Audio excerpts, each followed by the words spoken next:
Hey everyone, I hope the sound works today. We've had some technical issues over the last little bit here. I'm talking to you today about new builds, all things new builds, and what is going on in the new builds market in Edmonton. And I have to tell you, things have changed a lot.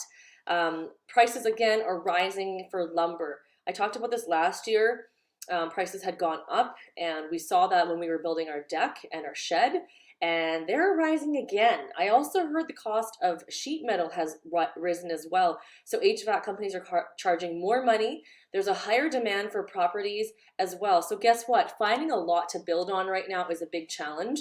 If you are looking to build a lot, you may want, even if you're not looking to buy or build until next year or move till next year or maybe start the process until later in the year or in the next year or two, you may want to have a chat with me to find out what kind of lot you're looking for, because that may be a challenge in itself. And if we are on it, if we know you're looking for this kind of lot, when new lots are released in the fall, then we can get on that and get you held on that right away, because I guarantee you it is going to be a flurry of activity to get lots, because right now people are struggling to find lots that they want to be on. And so there's going to be a lineup as soon as lots start to get released. The developers are starting to put utilities in once spring happens, and you can see the weather is warming up right now. So the weather should change things. I have to talk to my contacts as to if developers are doing that, but that's my guess. Last year they didn't put enough utilities in it, didn't develop enough land, which is now causing a massive landlock across the city. There are lots available, of course, but they're not all super desirable, and they're also maybe with builders that you don't necessarily want to work with. Some builders have lots purchased, and some of them are pooled lots. Pooled lots means any buyer can buy them. So the rising interest rates are happening again this week is the rumor. So it's gone up 2 times in the last 2 weeks. It's going to go up again.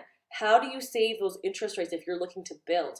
There are options called draw mortgages that you can get the rate locked in as soon as the first draw kicks in.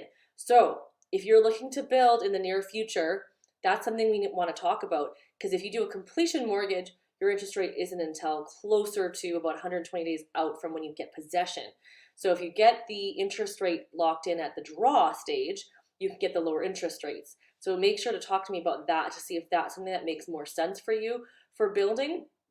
One of the things I've noticed, and I've talked to some other realtors and colleagues alike, is the cost of building now is actually more expensive than buying resale. It hasn't been like that in the last, I don't know, 5 years. It's been a better deal to buy new than it has been for resale, because you get more house, a newer home, newer finishings, you get to pick whatever you want. But I'm starting to see that the new build is costing more, and it's driving the demand up on the resale world. The resale world already has a high demand. We already are seeing a lack of inventory. We have to move on properties right away. There's multiple offers on properties, but it's the new build world is starting to push people, some of them, back over to that direction. People who are building, there's still advantages of building, obviously, that you can't get the 9-foot ceilings in an old home. You cannot get the walkout basement. You cannot get the brand new finishings and all that kind of stuff, the HRV system. I mean, you could put it into an old home, but why would you? So there's a lot of things pushing people back into the resale, because resale now, you have a fully finished landscaped backyard. You have a garage that's already built if the garage is detached. You've got the window coverings in the home already. And I saw that this weekend. I helped a client who we looked at new and resale. We had to jump on the resale so that we wouldn't get into multiple offers. But that's the thing. The new home costed we put in an offer and got an offer accepted for $5,000 more than the new home. But the new home did not include landscaping, did not include a fence, did not include a garage, did not include the basement. So when you add all those factors in, it ends up putting that new home at maybe like $40,000 to $50,000 more all in than buying resale. So the challenge right now is, if you are building, to capture that now. Land is starting to become less and less available. If you're looking in West Edmonton, there's actually not a whole lot to do with West Edmonton, because there's not a whole lot of options for areas that you can move into, because there's Rosenthal and Secord, and then they're calling Edgemont and Uplands West. But let's be honest, it's a little bit more southwest and it's a little further out. So if you are looking at west neighborhoods, there's a limitation of that. Secord and Rosenthal only get so big as well, and I can show you the different stages. They might not be mapped out online for you to see everything, but we can show you the stages and the plans of what's happening. So if you have any questions, let me know. I wanted to just give you guys that update of what's happening in the new build world. Everything is busy, just like in the resale, but the new homes, there's not a whole lot of options as they used to be. If you still want to build new, it's still an option, but you have to understand now it's going to cost you very likely more to build new than it will be to buy a resale. We could even find you a resale home that's 2-3 years old that will be significantly less than the new build that has everything done. So that might be an option. Now, that being said, there's also a shortage of inventory. So if you chat with me, then I can kind of keep an eye out and kind of let you know as soon as we know.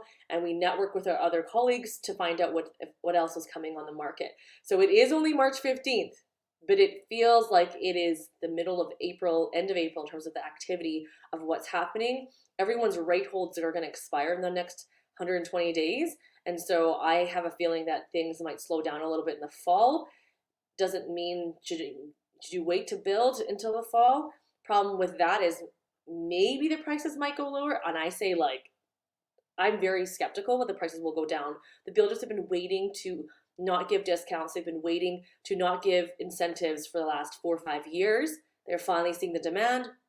They see the demand, price goes up. They're not going to be, dropping prices anytime soon. So if you have any questions, let me know and we will talk to you next week. Bye, guys.